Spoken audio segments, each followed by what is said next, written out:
Օրենքն ընդունվելու դեպքում կարգելվեն տեսալսողական հաղորդումներում սահմանադրական կարգը բռնի տապալելու,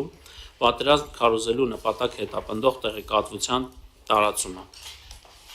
բռնություն և դաժանություն քարոզ պարունակող տեղեկատվության տարածումը։ Շուրջ ամիս ու կես առաջ էր կառավարությունը հավանություն տվել, որ բարձր տեխնոլոգիաների նախարարությունը տեսալսողական մեդիայի մասին օրենքում խստացումներ անի։ Դրանք այսօր խորհրդարանական հանձնաժողովի նիստում քննարկվեցին։ Նախարար Մխիթար Հայրապետյանն ի թիվս նշած կետերի շարունակեց, արգելվելու է նաև ազգային, ռասայական, սեռային, կրոնական ատելություն բորբոքող բովանդակության հեռարձակումը, ցանկն այսքանով չի սահմանափակվում։ Արգելվում է օտարերկրյա տեսալսողական ծրագրերում ՀՀ ներքաղաքական կյանքին միջամտության բովանդակության տարածումը։ Ավելի վաղ մեդիա փորձագետները մտահոգություն էին հայտնել, որ այս փոփոխությունն իշխանությանը ազատ մեկնաբանության տեղ կարող է տալ։ Խոսքի ազատության պաշտպանության կոմիտեի նախագահ Աշոտ Մելիքյանն ընդգծել էր, այդ արգելքների մի մասն արդեն քրեական օրենսգրքով արգելված է։ Միաժամանակ փորձագետի կարծիքով իշխանությունն այս քայլով գուցե փորձում է Ռուսաստանից եկող հիբրիդային վտանգները չեզոքացնել։ Կարծում եմ, որ սա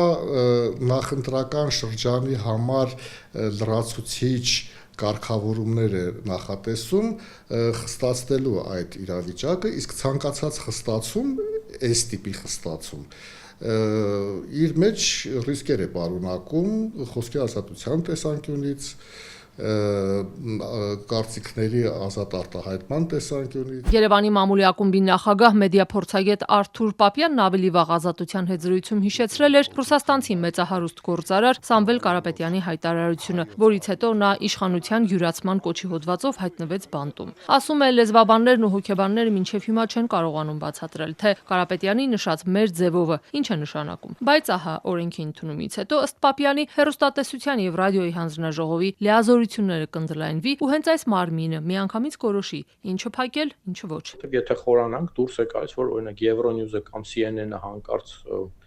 Հայաստանի իշխանություններին ոչ հաճույք կոնտենտ տարածեն, կարող է հանձնաժողովը որոշել, որ արգելափակում է եւ նույնիսկ արխիվից հանվում է, ինչը շատ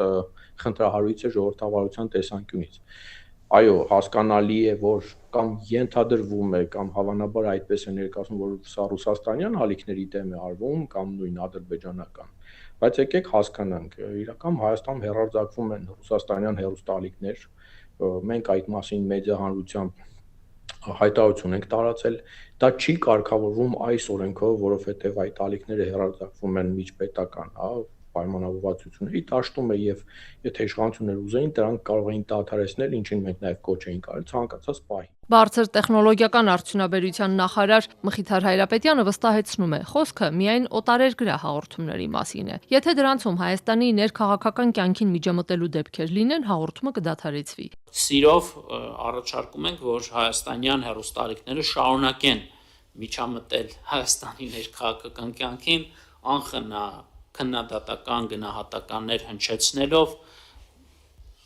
արդարացի, ոչ այնքան արդարացի, իշխանության համար հաճելի կամ ոչ այնքան հաճելի։ Իշխանական падգամավորներից մեկը հետաքրքրվեց, իսկ ինչպես է որոշվելու, թե որ բովանդակությունն է համարվելու միջամտություն, նախարարն օրինակներ բերեց։ Հայաստանի Հանրապետության ներքաղաքական կյանքին միջամտող հեռուստաբովանդակություն համարվի այն տեղեկատվական, վերլուծական կամ քարոզչական բնույթի հաղորդումը, որը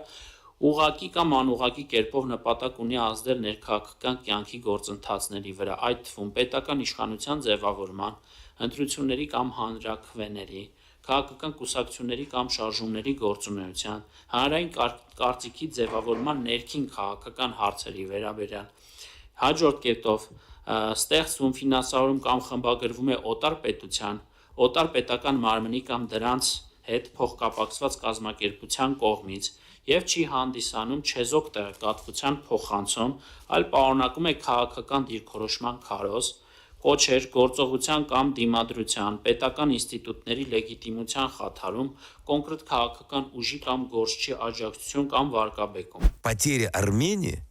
вот это гигантская проблема. Կրեմլի հայտնի քարոզիչներից Վլադիմիր Սոլովյովի օրինակն էլ իշխանական падգամավոր Թագուհի Ղազարյանն ու հեռուստատեսության եւ ռադիոյի հանձնաժողովի նախագահ Տիգրան Հակոբյանը բերեցին։ Վերջինս իր հեղինակային երեկոն Վլադիմիր Սոլովյովի հետ հաղորդման ընթացքում դարձյալ Հայաստանին էր անդրադարձել, խոսելով, ինչպես ինքն էր ձևակերպել Հայաստանում եւս Ուկրաինայի օրինակով հատուկ ռազմական գործողություն սկսելու անհրաժեշտությունից։ Սոլովյովի այս խոսքերը բռնության կոչեր են, ասաց Տիգրան Հակոբյանը։ Եթե նույն Սոլովյովը ողջուներ ընդդիմության քայլը, որը ուզում է մասնակցի ընտրություններին, որը Ռուսաստանի հետ ուզում է պայմանագիր կնքի, որևէ այնտեղ բռնության կոչ չկա, դա ողջույն է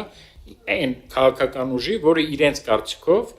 տանում է իրենց օրակարգ։ Սոլովյովը արգելված է հանրային մուլտիպլեքսում, որտեղ Սոլովյովը ոչ միայն RTR, այսինքն ռուսական պետական հեռուստաալիքում ելույթ ունենա, այլ նաև Ռոսիա 24 քարոզչական ալիքով, որի արգելքը որի հանդեպ որևէ կարգավորում նախարարությունը չունի եւ չունենք մենք։ Այս փոփոխություններով մենք ստանում ենք այդ իրավունքը, որպեսզի մշտադարկենք եւ իրավասու լինենք, արգելել, կասեցնել, միջև ինչ որ բաներ շտկեն։ Խորհրդանի կրթության եւ գիտության հանձնաժողովը կողմ քվեարկեց նախագծին, այն կմտնի լիագումար նիստերի օրակարգ։ Ընդդիմությունն ի դեպ նիստին ներկա չէր։